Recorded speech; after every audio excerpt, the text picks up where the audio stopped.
Agora sim. Então, vamos começar. Então, a gente vai continuar falando de forma farmacêutica, mas vamos falar de uma forma farmacêutica bem característica, que é o xarope. Acredito que todo mundo aqui já tenha, pelo menos uma vez na vida, tomado um xarope, e sabe que ele tem umas características um pouco diferentes das outras soluções, né? É claro, as soluções de uso oral. Então, ele tem uma viscosidade diferente, tem um sabor doce diferente. E é isso que caracteriza o xarope. Bom, a palavra xarope vem do árabe, sirupus, ou sarabe, do latim, ou desse jeitinho que está colocado ali, que eu não sei dizer, porque eu não sei ler árabe, provavelmente. E essa palavra, né, ela significa bebida ou poção.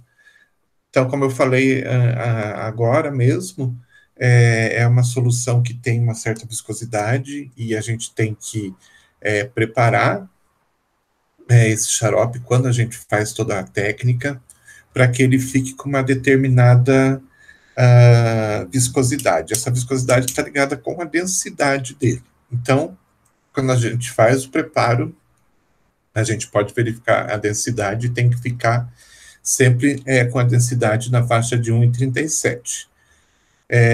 1,36 ou 1,37, por aí. Então, as quantidades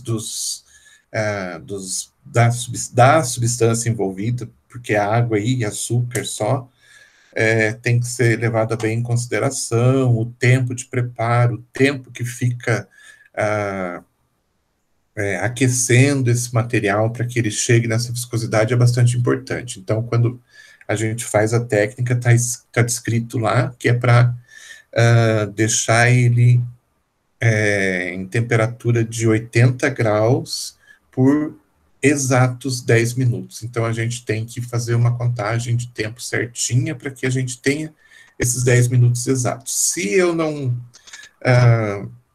deixar permanecer nessa temperatura exatamente, né, 10 minutos, se eu deixar menos, ele vai ficar menos viscoso. Se eu deixar mais, ele pode ficar mais viscoso e pode cristalizar quando ele já está lá no frasco, quando ele já está, muitas vezes, lá na casa do paciente. Então, a gente tem que tomar cuidado com isso para evitar que isso aconteça, porque não tem nada pior do que a gente preparar um xarope e, de repente, o paciente vir, voltar até a farmácia e dizer, olha, cristalizou, não estou conseguindo tomar, né?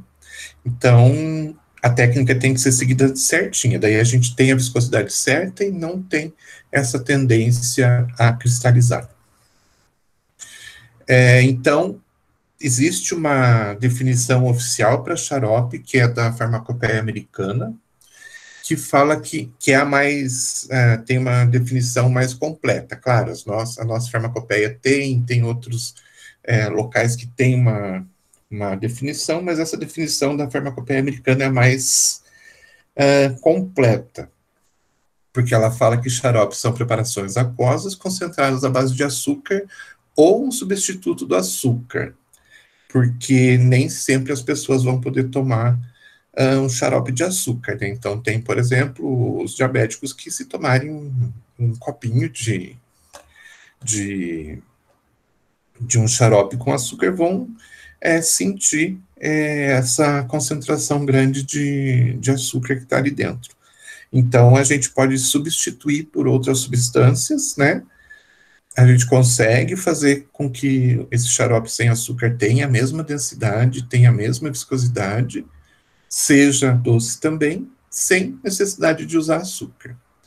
E continuando ainda essa definição, ela diz que, além de ser, né, a base de açúcar ou um substituto, pode ser utilizado agente flavorizante, não é necessário, mas a gente pode utilizar se for necessário, e substâncias medicinais. Então, essa definição é bem completa, porque fala do veículo, né, o açúcar e a água, ou a água e outras substâncias que dão viscosidade, e não açúcar, flavorizantes, se for necessário. Então, se eu quero dar sabor melhor, eu posso adicionar um flavorizante, e as substâncias medicinais. Exemplo, xarope de guaco e mentol, por exemplo. Eu faço o xarope com açúcar, ou sem açúcar, adiciono o extrato ou a tintura de guaco, então a substância medicinal, e posso colocar o mentol, então, que vai fazer, inclusive, o papel de flavorizante, que vai dar aquele sabor de menta, né? Então, assim, a gente tem a definição mais completa de xarope. Finalidade do xarope, então, é servir de veículo edulcorante para mascarar o sabor de fármacos. Veículo edulcorante, então, seria o veículo, né, a forma como a gente vai transportar, digamos assim, o fármaco, edulcorante, então, dando sabor doce. Então, é um veículo doce. E esse sabor doce pode ajudar a mascarar o sabor de alguns fármacos ruins. Então, a gente tem alguns fármacos que são amargos, por exemplo, tem um gosto muito forte, que quando adicionados num veículo doce, como é o caso do xarope, podem, então, trazer um mascaramento do sabor, esconder um pouco aquele sabor ruim dentro dessa preparação. A viscosidade, como é que acontece? Então, a gente coloca água e açúcar, tem 2 processos de preparo, a gente já vai ver. Preparo a quente, por exemplo, a gente aquece aquilo, como se a gente fosse fazer uma calda de açúcar para culinária. Então, é o mesmo processo, a gente faz o processo de agitação e aquecimento. Vamos agitando, aquecendo a 80 graus e deixamos, então, o material nessa temperatura de 80 graus por 10 minutos. E o que acontece durante esse período? A gente tem um pouquinho de perda de água, né, por causa do aquecimento, e o açúcar que está ali no meio daquela solução, eles começam a se ligar, né, fazer pontos de hidrogênio entre essas moléculas de açúcar e a água, e isso faz com que a viscosidade passe a ser alterada. Então, basicamente é isso. A criação de pontos de hidrogênio, quanto mais pontos de hidrogênio tem entre as moléculas, no caso da água e dos açúcares, ocorre um aumento da viscosidade. Essas ligações, então, fazem com que as moléculas que se ligam, elas tenham um peso molecular maior e tenham uma densidade maior. Isso, quando a gente faz o aquecimento, é acelerado. E a gente tem um outro processo que a gente não aquece, simplesmente vai misturando, misturando, misturando, e o xarope se forma também devido a essa formação de ponte de hidrogênio. O aquecimento é só uma forma de a gente acelerar esse processo e ele ser mais rápido. Enquanto eu faço em 10 minutos a quente, eu levo um tempo muito maior para fazer ele a frio. Bom, o que essa viscosidade vai trazer de vantagem? Impede o aparecimento de turvações ou precipitações ocasionadas por reação ou pela fraca solubilidade dos fármacos. Então, o fato de essas pontes de hidrogênio acontecerem, elas vão fazer com que não tenha tanto problema de substâncias, né, que vão ser adicionadas ali, fármacos, né, que vão ser adicionados ali, se liguem com a água e, em alguns casos, essa ligação com a água traga uma turvação.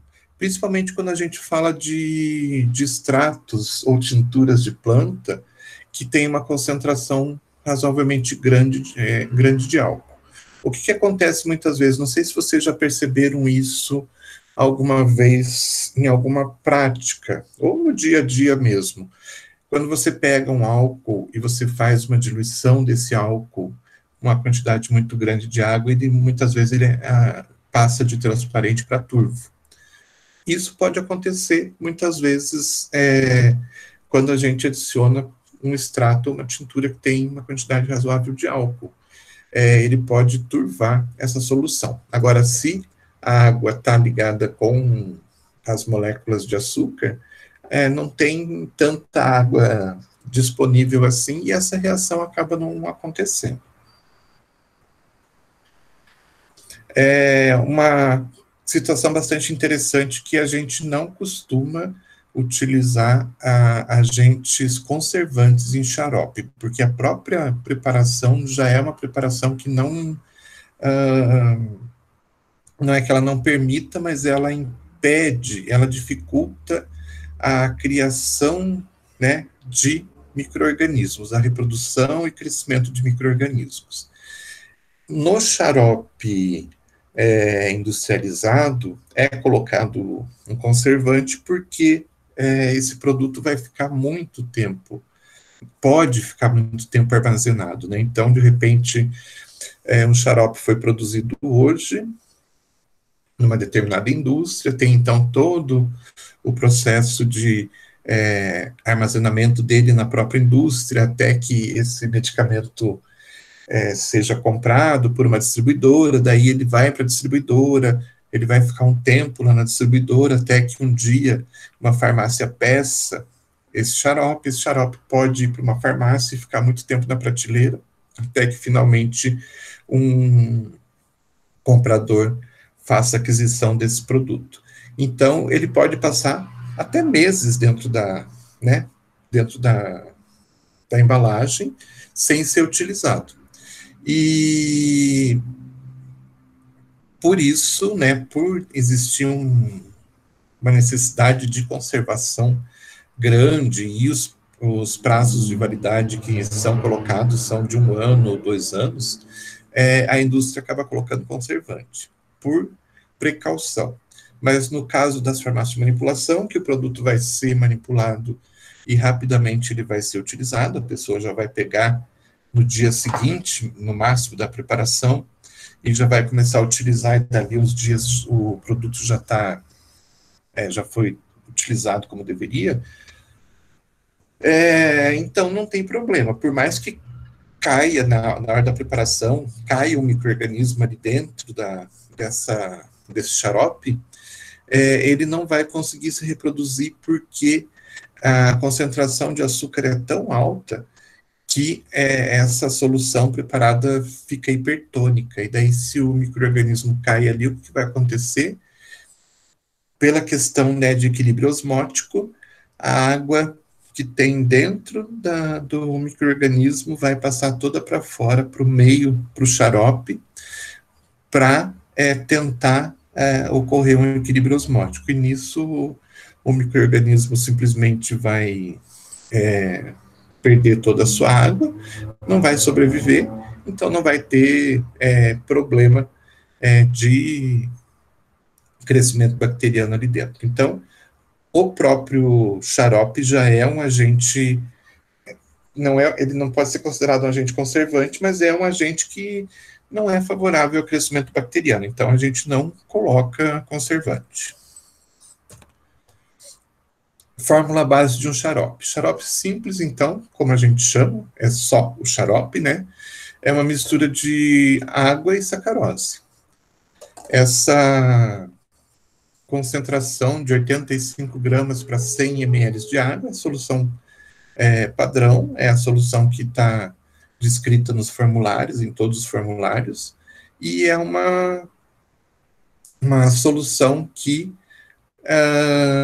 vai já trazer aquela densidade de 1,36 ou 1,37 aproximadamente, que a gente precisa desde que seja respeitada a temperatura de 80 graus por 10 minutos. Então, como resultado final, a gente vai ter um xarope já com a densidade certa, não precisa correção, não precisa nada. O que vocês acham? Poucas pessoas, deixa eu ir lá na sala para conversar com vocês, dessa concentração de açúcar com a água. Será que é fácil dissolver 85 gramas de xarope em 100 ml de água? O que vocês acham? Parece fácil ou será que é difícil?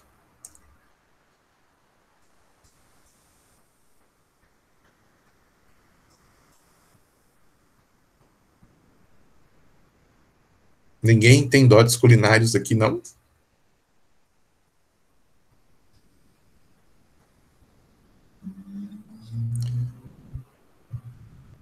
Artemis? Oi, professor. O que você me diz? Você é uma boa cozinheira? Boa Não, doceira? Ah, meu Deus do céu. Mas o que você acha? Assim, 85 gramas para 100 ml de água, será que não é uma quantidade muito grande eu acho de que sim, açúcar, né? né? É, tanto é que para a gente conseguir dissolver isso, a gente leva um tempo com aquecimento. Ah, obrigado também, Tainara, que respondeu que acha que sim. E o que acontece? Quando a gente faz o preparo a frio, como eu falei para vocês, que é só com água e agitação, leva bastante tempo para a gente conseguir dissolver. Mas é só dessa forma, com essa quantidade de açúcar, que a gente vai conseguir ter o xarope com aquela viscosidade adequada, né? E ter um resultado bom.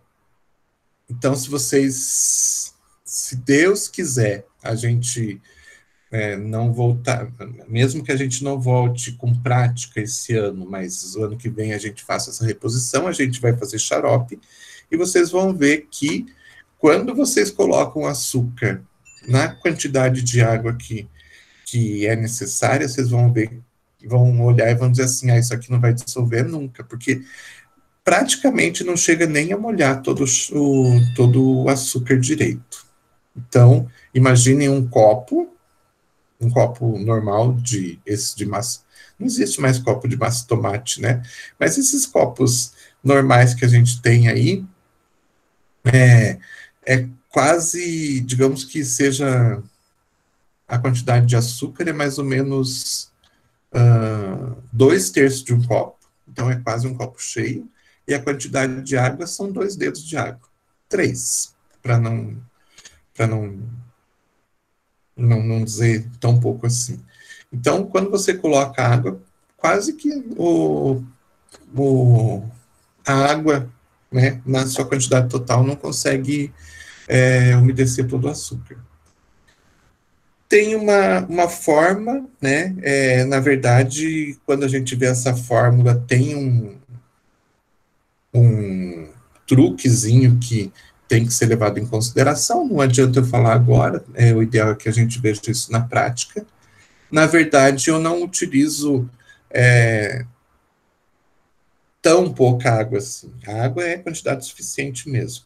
Mas tem que ter essa grande proporção de açúcar e tem que ter uma pequena quantidade de água mesmo. Porque senão ela não forma o xarope como a gente precisa. E não consegue dar aquela viscosidade adequada para ele. E o xarope, além de ter essa quantidade de açúcar e se tornar já uma substância, entre aspas, conservante, essa viscosidade também ajuda a esconder sabores ruins e ajuda a própria utilização do produto, principalmente quando a gente fala de crianças, né? Então, é muito mais fácil a gente administrar para uma criança um produto que tem um sabor doce do que um produto que não tenha nenhum sabor muito significativo, não seja azedo, não seja amargo, não seja nada assim, mas que não tenha alguma característica que agrade as crianças. Então, o sabor doce acaba fazendo com que a criança, de uma forma geral, utilize melhor o produto e faça uma adesão melhor de um tratamento. Bom, vamos voltar lá.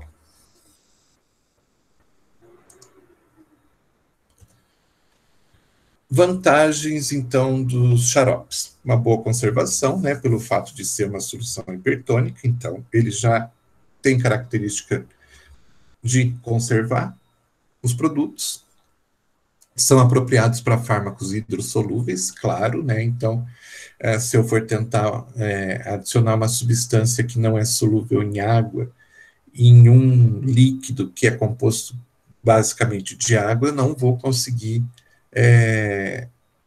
fazer, né, a dissolução. Então, ele serve para fármacos que são hidrossolúveis. E é edulcorante também, o próprio veículo já dá aquele sabor doce que vai agradar as pessoas. As desvantagens que a gente tem, né? Então, esse xarope base feito com açúcar, ele é contraindicado para diabéticos. Então, para isso, a gente tem que ter, então, uma alternativa. Algumas características do xarope base. Então, ele é utilizado como veículo. Então, ele é o veículo de substâncias de princípios ativos, né? Ele tem pouco ou nenhum álcool. Quando que ele tem álcool? Né? Esse xarope simples adicionado de fármacos. Quando que ele pode ter um pouco de álcool? Quando a gente utiliza uma tintura, um extrato de plantas, alguma coisa assim que foi produzido, né, com a utilização de álcool. Então, isso vem dos princípios ativos, não do preparo do xarope em si. São substâncias hidrossolúveis que a gente consegue incorporar ali dentro. Ele ajuda a fazer a correção do sabor e tem aceitação melhor, né, por crianças e idosos também, que idosos também, se tiver um sabor um pouco mais adocicado, vão agradecer. Então, o preparo, como eu comentei, ele pode ser a frio ou a quente. O a frio, ele vai trazer, então, uma característica um pouquinho diferente do preparo a quente. Por quê? O que acontece? Eu pego, então, o açúcar e a água e faço a mistura. Vou misturando esse produto, vou agitando, misturando, até que ele chega num determinado momento que todo o açúcar está dissolvido e a viscosidade adequada foi atingida. Então, eu tenho ali um xarope feito a frio.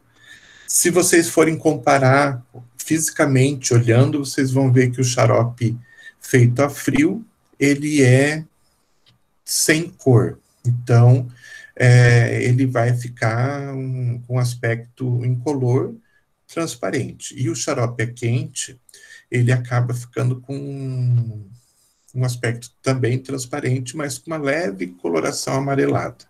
Isso se deve ao processo de aquecimento, né?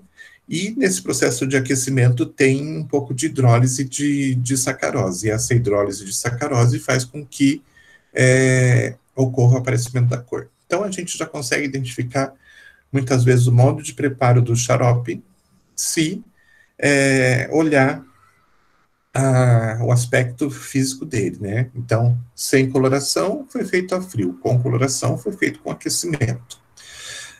E eu digo assim de uma forma geral, né? Porque, às vezes, você pode fazer um xarope a frio, ele fica totalmente transparente, mas daí você vai lá e adiciona uma tintura de uma planta que é uma cor castanha, quando você mistura, ele fica amarelado também. Daí isso vai te enganar. Mas os xaropes simples, né, sem a adição de nenhuma substância a mais, eles têm essa diferença de coloração. Transparente para o feito a frio e um pouquinho mais corado para o feito com a ação do calor. Bom, pode ter, então, micro-organismo nesse preparo, né? Então, a água que a gente utiliza é uma água isenta de micro-organismos, mas o açúcar que a gente compra é aquele açúcar comum que a gente pode comprar no supermercado. Então, ele não é um produto esterilizado e ele pode trazer ali no seu meio algum micro-organismo. Mas o que acontece? Se tiver esse micro-organismo, ele vai sofrer aquele processo, né, de morte pela, pela própria concentração do açúcar. Morte é porque ele vai perder toda a água para o meio e ele não vai conseguir se reproduzir. Tem alguns casos de micro-organismos que são resistentes, né? Então, alguns fungos podem crescer nesse tipo de preparação. Eles são resistentes a essa concentração muito alta de açúcar e eles conseguem sobreviver. E daí, se eu faço o preparo a frio, esses micro-organismos não vão morrer e eles podem se reproduzir. Isso pode acontecer. Quando eu faço o preparo a quente, né, 80 graus por 10 minutos, de uma forma geral, não resiste nada. Então, a gente tem essa diferença. De uma forma geral, com aquela concentração de açúcar, seja feito a frio ou a quente, a maior parte dos micro-organismos não resiste.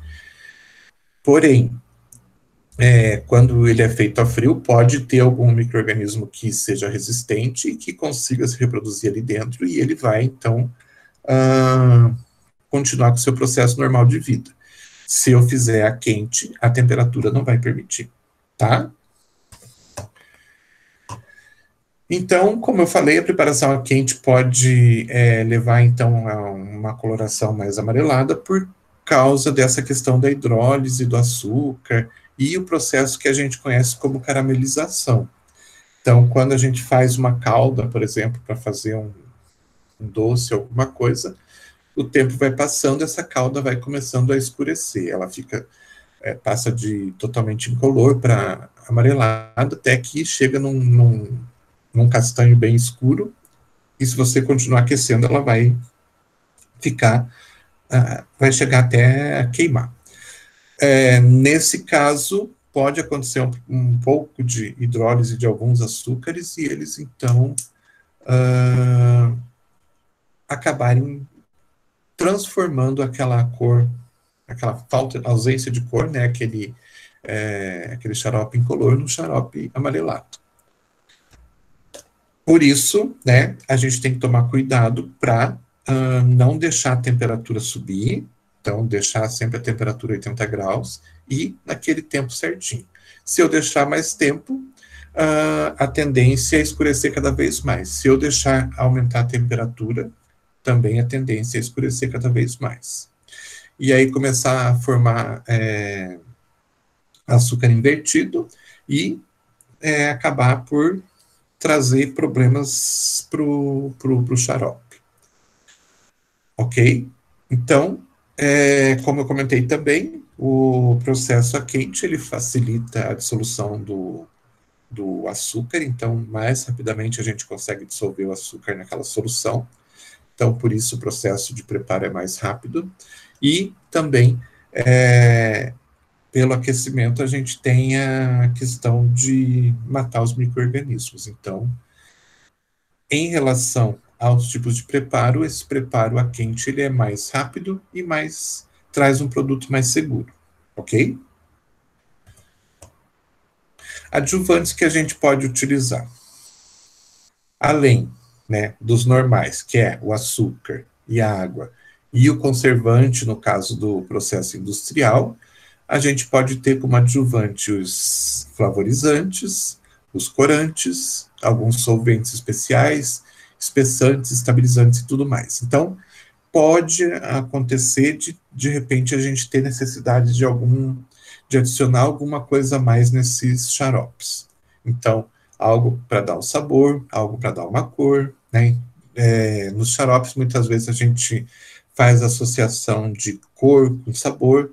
Então, um xarope que você quer colocar um sabor de morango, geralmente você coloca, então, um corante vermelho, algum produto que você quer, que você tem, ou sabor associado a menta, hortelã, alguma coisa assim, você coloca um corante verde e assim por diante.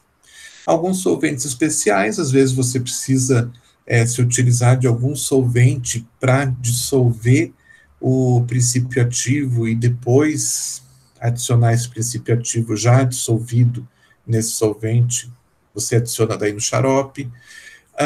Espessantes, no caso do xarope sem açúcar, que eu preciso de algo para dar aquela viscosidade, então eu utilizo um agente espessante. Estabilizantes, quando eu utilizo algum produto, né, algum princípio ativo que pode desestabilizar o xarope, né, com o passar do tempo, então a gente tem que adicionar alguma substância estabilizante, e tem várias outras coisas que a gente pode adicionar, então, para melhorar as características do produto. Lembrando que adjuvante, ele pode melhorar as características, mas ele não pode ter nenhum tipo de ação farmacológica. Acondicionamento. Local fresco, seco, bem fechado, embalagem de vidro ou plástico e longe das crianças.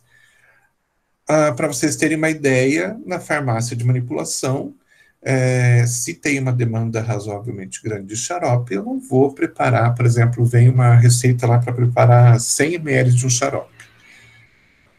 Sei lá, um guaco.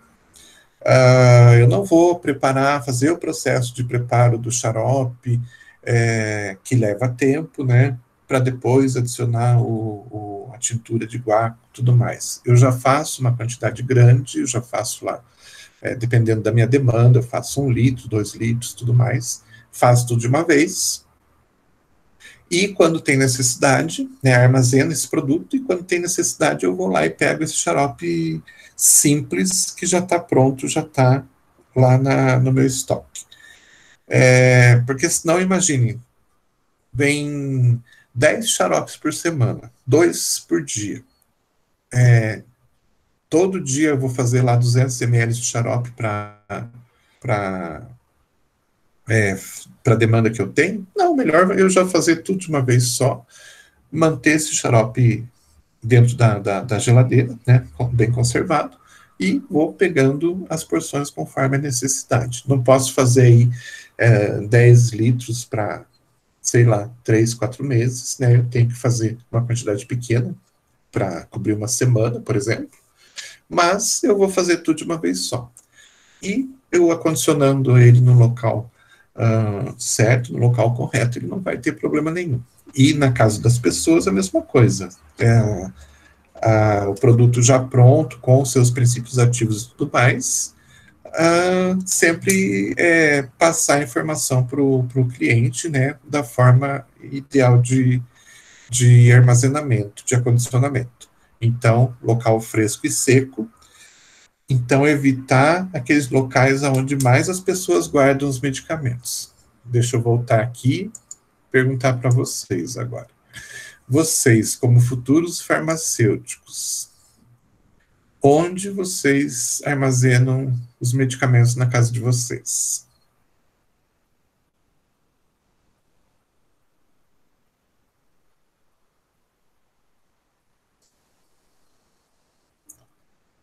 Não me diga que ninguém tem medicamento em casa. Artemis, onde você guarda? Eu armazeno no armário. Armário aonde? O armário não, eu tenho na cozinha, tem um armário. Não entendi? Na cozinha. Na cozinha, muito bem. Quem mais? Fabiedes, que guarda dentro de uma caixa na despensa. Tainara, guarda-roupa, uma caixinha. Tá. Então, mais alguém quer contar? Eu tenho uma caixa dentro do banheiro.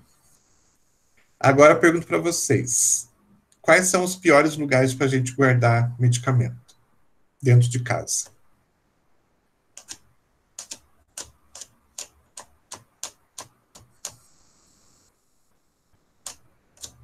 Banheiro, muito bem. Mais algum?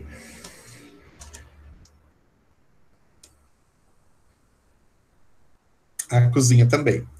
Então, são os locais menos corretos. Mesmo assim, eu sabendo disso, eu acabo guardando dentro do armário do banheiro. Por quê? Porque é o local onde tem maior variação de umidade, tanto banheiro quanto cozinha, né? Banheiro, você toma banho, enche o banheiro de vapor, de umidade, então o ambiente fica super úmido, não é adequado. Cozinha é a mesma coisa, você vai fazer a preparação de um alimento, com aquecimento você vai liberar umidade também, vai trazer umidade para o ambiente, então também não é adequado. E, ao mesmo tempo, tem as variações muito grandes de temperaturas, né? Você toma banho, acaba aquecendo um pouco a temperatura do banheiro, né? E depois a temperatura volta a baixar. Então, tem uma variação muito grande, né? Isso também não é bom. Mesma coisa na cozinha. Você está cozinhando, está fazendo um bolo, um pão, alguma coisa, o ambiente fica mais quente. Depois você desliga isso, o ambiente tem uma tendência a baixar. Então, são os piores lugares para se guardar medicamento. E a gente tem que seguir, eu não digo porque em casa de ferreiro espeta de pau, mas pelo menos a gente passar essas informações para os usuários de medicamentos. Alterações físico-químicas, calor, luz e precipitação do açúcar. Então, calor pode trazer problemas, né? A luz, vocês devem já ter percebido que a maior parte dos xaropes são armazenados em frasco âmbar, né? Então não é no frasco incolor transparente, mas no frasco âmbar. E outra alteração que pode acontecer é a precipitação do açúcar. Então, se a gente não seguir corretamente a forma de preparo, eles podem, o açúcar pode começar a precipitar, cristalizar lá no fundo do frasco. Alteração microbiológica que pode acontecer é o crescimento de micro-organismos, principalmente naqueles que são feitos a frio.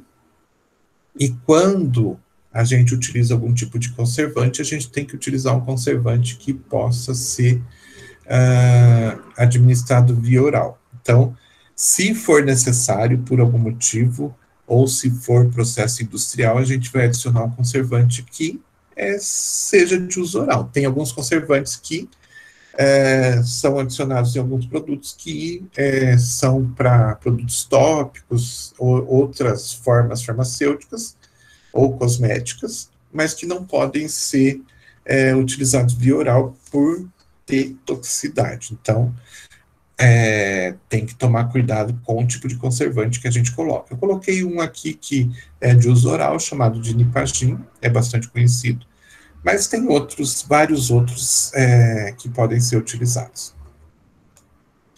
O xarope base dietético, então, diferentemente daquele de açúcar, que é só açúcar e água, ele vai precisar de alguns componentes que vão trazer alguma característica para esse produto. Então, quais são? Primeiro, carboximetilcelulose. Carboximetilcelulose é um polímero que, quando em contato com a água, ele começa a absorver água e ele começa a inchar, se transformando numa substância viscosa. Então, o carboximetilcelulose, se eu colocar ele numa quantidade razoavelmente grande com a água, ele vai começar a absorver aquela água e vai formar um gel. Então, para que eu tenha a função dele, né, de absorver essa água, mas não chegue a formar um gel muito viscoso, eu coloco numa pequena concentração. Quanto maior a concentração desse carboximetilcelulose que eu colocar na água, mais viscoso ele vai deixar. Então, eu tenho que ajustar para que ele dê aquela viscosidade normal do xarope, né, dentro daquela densidade de 1,36, 1,37. O que mais que vai? Então, esse é um agente que dá viscosidade. Metilparabeno é o nome daquela substância que eu chamei anteriormente de Nipagin, que é o nome comercial. Então, nesse caso, eu tenho que colocar um conservante, já que eu não tenho açúcar para fazer o papel de conservante, então eu preciso obrigatoriamente colocar um conservante, né? A sacarina que vai dar o sabor adocicado é o edulcorante. O ciclamato também. A gente muitas vezes utiliza uma associação de substâncias com sabor doce para não trazer as melhores características de cada um. Então, tem alguns desses adoçantes que eles trazem um sabor residual amargo, né? Tem alguns que trazem um sensorial ruim, não é um doce muito doce. Então, quando a gente faz uma associação, a gente tenta usar as melhores características de cada um. Então, se eu coloco menos sacarina, ele fica com menos sabor amargo. Se eu coloco ciclamato, ele fica com um sabor mais doce, e assim por diante. Então, geralmente, a gente faz uma associação. E, obviamente, a água. Então, basicamente, aqui eu tenho a fórmula do xarope base dietético. Então, para quem não pode utilizar o açúcar, esse produto é ideal. Ele fica bom? Não fica tão bom quanto o xarope de açúcar, mas dá para utilizar. Tem um leve gosto adocicado, tem um leve sabor adocicado, mas não é a mesma coisa. Embalagem de plástico ou vidro âmbar, armazenamento a temperatura ambiente e quando a gente pequeno, a gente dá um prazo de 3 meses. Um outro tipo de preparação líquida que não é mais tão comum, antigamente era muito mais comum, e já vou até explicar por que já não tem mais essa facilidade de acesso e tudo mais, são os chamados elixires. Vocês já devem ter ouvido falar de elixir, algum tipo de elixir que exista ou existiu no mercado. Então, eles são o quê? Preparações líquidas, límpidas, hidroalcoólicas, normalmente edulcoradas ou flavorizadas, apresentando teor alcoólico na faixa de 20% a 50%. Então, o que acontece? Os elixires originais eram preparações que podiam ter até metade do volume líquido de álcool. Isso fazia com que esses produtos fossem extremamente alcoólicos. Então, faixa de 20% a 50% de álcool é maior do que muita bebida alcoólica que a gente tem aí no mercado, né? Então, mesmo que fosse para uso medicinal, conforme a resistência de algumas pessoas. As pessoas podiam ficar levemente alcoolizadas. Muito bem. Mas era uma forma farmacêutica bastante difundida no mercado.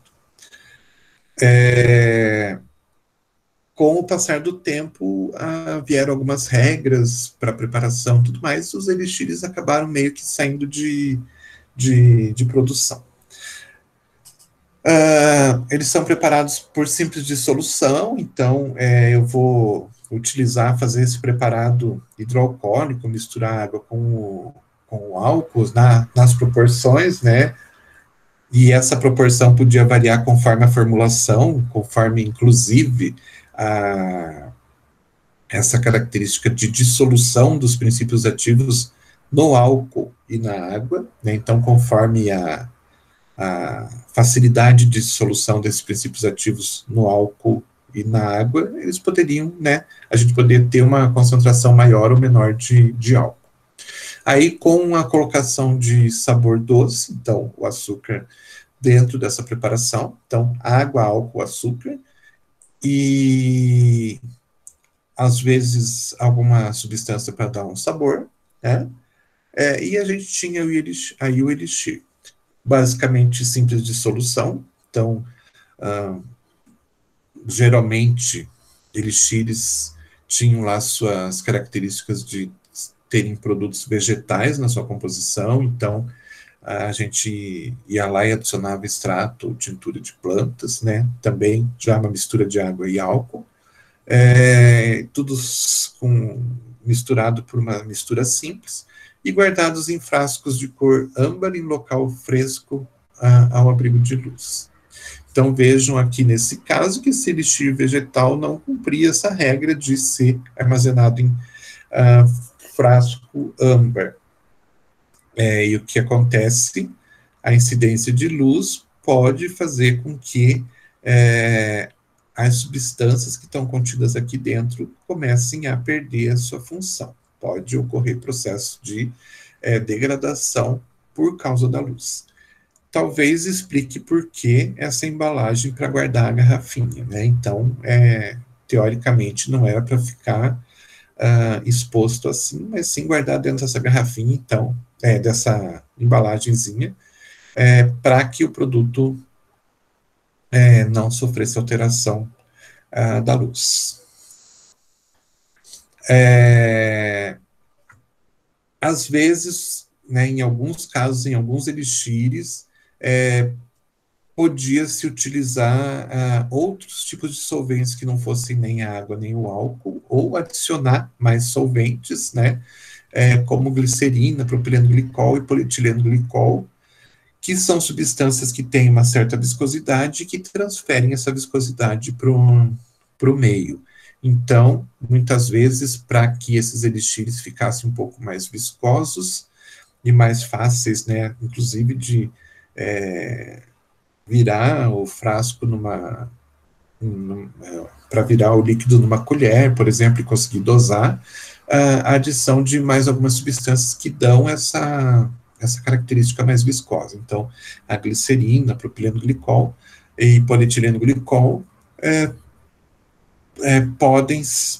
poderiam, né, porque já não se utiliza mais tanto o preparo de elixir, poderiam ser utilizados para dar essa viscosidade um pouco maior. Vantagens dos elixires. Permite a dissolução tanto de princípios ativos hidrossolúveis quanto solúveis em álcool, né? Então, como eu tenho uma concentração grande de água e de álcool, eu consigo dissolver princípios ativos que são solúveis em água e consigo dissolver princípios ativos que são solúveis em álcool. E depois eu consigo misturar a água e o álcool juntos, sem, a maior parte das vezes, esses princípios ativos precipitarem. Então, eu tenho substâncias que não são solúveis em água, mas são solúveis em álcool. E eu tenho substâncias que são solúveis em água e não são solúveis em álcool. Faço a solubilização naquela fase onde o produto é solúvel e depois eu misturo os dois. Desvantagem: contraindicado a crianças e adultos em condições clínicas em que se deve evitar o uso de álcool. Óbvio, né, por todas as características do produto, crianças e quem tem alguma restrição ao álcool não deveriam utilizar. Isso aconteceu por muito tempo, então essas formulações com essa concentração super grande de álcool, elas são muito antigas, elas vêm lá de antes até da primeira farmacopeia brasileira que a gente tem, que é de 1917, 13, alguma coisa assim, 14, alguma coisa assim do gênero. Então, a primeira farmacopeia que a gente tem, né, que é o nosso livro oficial de formulações, antes disso já se utilizava o elixir, nessas proporções de até meio a meio de álcool e água. E daí, em 2001, surgiu uma resolução aqui no Brasil, proibindo a utilização de álcool em qualquer tipo de formulação, principalmente, né, em qualquer tipo de formulação, mas aonde que estavam as formulações, principalmente, que tinham uma concentração grande de álcool. Estimulante de apetite, tipo biotônico, Sadol, essas coisas, né, tônicos e complementos de ferro e fósforo. Então, todos esses produtos tinham uma concentração bastante grande de álcool, e quem que utilizava geralmente? Quem que nunca tomou um biotônico enquanto criança, né, porque a mãe sempre dizia, as crianças precisam engordar, as crianças não comem, as crianças não têm fome, vamos dar biotônico para a criança. Ou, né, vamos fazer aquela fórmula de leite condensado, biotônico e ovo de pato. E as crianças que acabavam tomando. Então, o Ministério da Saúde lá resolveu por bem acreditar que isso podia influenciar essas crianças de repente a se tornarem alcoolistas quando adultos. Então simplesmente resolveu que a partir de 19 de abril de 2001, nenhuma formulação mais poderia ter álcool na sua composição. E aí o que aconteceu? Isso foi em abril de 2001. Aconteceu que essas formulações de estimulante de apetite, complementos de ferro e fósforo e outras formulações que a gente utiliza, princípios ativos vegetais, precisam de álcool para dissolver certas substâncias. Então, tem algumas substâncias que não se dissolvem na água e a gente precisa de álcool para dissolver e depois poder colocar nesse líquido, seja estimulante de apetite, de ferro, de fósforo, ou qualquer outro produto que utilize uma planta medicinal. Então, criou uma confusão muito grande, porque a empresa que fabricava o biotônico, por exemplo, a empresa que fabricava o Sadol, ficou de mãos amarradas, porque não se conseguia reproduzir a mesma formulação mais com essa ausência total de álcool. Então, certas substâncias não estava dando certo de adicionar esses princípios ativos, porque ele não dissolvia na água e não estava mais conseguindo fazer essa formulação.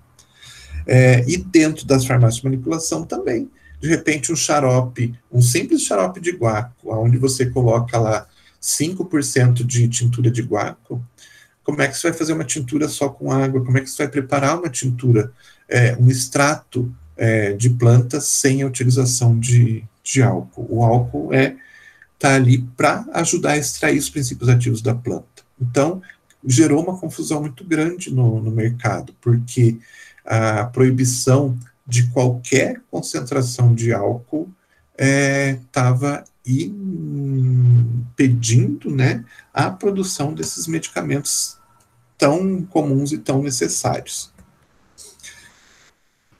Então, o que aconteceu no ano seguinte, já em janeiro de 2002, a primeira resolução que surgiu já alterou essa questão. Então, passou-se quase um ano com o pessoal lutando, demonstrando que não tinha condições de não existir a presença de álcool em certas formulações, até que finalmente o Ministério da Saúde, né, resolveu mudar a legislação. Bom, eu pergunto só, quem faz legislação dentro do Ministério da Saúde, será que não tem o mínimo de senso, de conhecimento de farmacognosia, de farmacotécnica, de produção de medicamentos, né? Enfim. Mas conseguiram convencer, então, a burrada que fizeram, e a partir do ano seguinte, uma nova legislação veio estabelecer que complexos vitamínicos destinados a crianças com idade até 12 anos deverão apresentar concentração máxima de etanol igual a 0,%. E daí lá no rótulo tem que ter a frase contém 0,5% de etanol. E em formulações para adulto, a concentração máxima de 2% de etanol. E colocando uma frase lá no rótulo, o seguinte dizer: produto de uso exclusivo em adultos, uso em crianças representa risco à saúde. Dá para entender até a preocupação com as crianças, mas não dá para entender a incompetência de gestores dentro do Ministério da Saúde que não entendem absolutamente nada de medicamento e eles estão gerindo regras para medicamento, né? E daí, então, acabou que, dessa forma, passou-se a utilizar pequenas concentrações de etanol. Tudo bem, entre 50% e 2% tem uma diferença bastante grande, mas tem que se levar em consideração que o álcool é necessário para os processos de produção. Se não fosse, provavelmente já há muito tempo ele já tinha sido abolido. Um exemplo de formulação de elixir então, um elixir aqui estomáquico com vanilina para dar o sabor de baunilha, espírito de flor de laranjeira, isso é uma fórmula lá do começo do século passado, então se falava em espírito de flor de laranjeira, uma preparação alcoólica que No caso aqui, você utiliza a flor de laranjeira, então você coloca essa flor de laranjeira em contato com álcool, numa certa concentração lá de álcool, e esse álcool vai extrair o que se chama de espírito dessa flor. Então, vai extrair alguns componentes que vão dar essa característica. E no caso aqui, esse espírito da flor de laranjeira vai dar um certo sabor e uma certa suavidade na formulação. Porque mais abaixo vem, então, o xarope de laranja amarga, que é o xarope, então, que se prepara com laranja amarga. E o próprio nome já diz, laranja amarga, né, dá um sabor bastante amargo. Então, o espírito está aqui para contrabalançar. Então, uma formulação antiga para vocês terem ideia. Então, para 1 litro, se utilizava 230 ml de álcool, 23% de álcool, mais um pouquinho de álcool que tinha aqui, muito pouco, né? 230, 23, 24% de álcool na formulação. Era uma formulação, então, que estava dentro daquela faixa de 20 a 50% de álcool. Elixir de fenobarbital. Então, aqui, fenobarbital, óleo de laranja para dar um sabor, propilenoglicol para dar uma viscosidade, álcool 20%, solução de sorbitol para dar um sabor adocicado, um corante e água destilada. Então, aqui também uma concentração grande de álcool. Outro tipo de formulação que também já não existe mais, exatamente pela questão do álcool, era o chamado línctus, que eram líquidos viscosos para administração oral no tratamento de tosses, com alta concentração de açúcar e álcool também. Então, um xarope que uma parte da água desse xarope é substituída por álcool. Então, também uma concentração grande de álcool, então com essa resolução restringindo a concentração de álcool, o línctus fica perdido, né, porque você não consegue preparar o línctus sem uma concentração grande de álcool. Alguma dúvida por enquanto, gente?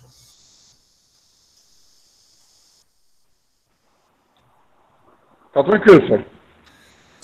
Já são 10 horas, eu vou parar por aqui, porque se a gente começar a falar de suspensão, até a gente pelo menos dar uma introdução aqui, vai demorar um pouco, e daí vai passar um pouco do tempo de 1 hora, tá? Então a gente para aqui, e semana que vem a gente continua, beleza? Alguma dúvida, alguma pergunta, alguma sugestão? Tranquilo? Beleza, então. Então, gente, um bom final de semana para vocês. Não esqueçam de fazer a atividade. Tá bem simples lá a pergunta. É só vocês acessarem um artigo e procurarem o que eu estou pedindo. É bem simples para se responder, tá? Sem muito estresse, beleza? Qualquer dúvida, qualquer coisa, só entrar em contato comigo, tá bom? Bom final de semana para vocês e até a semana que vem.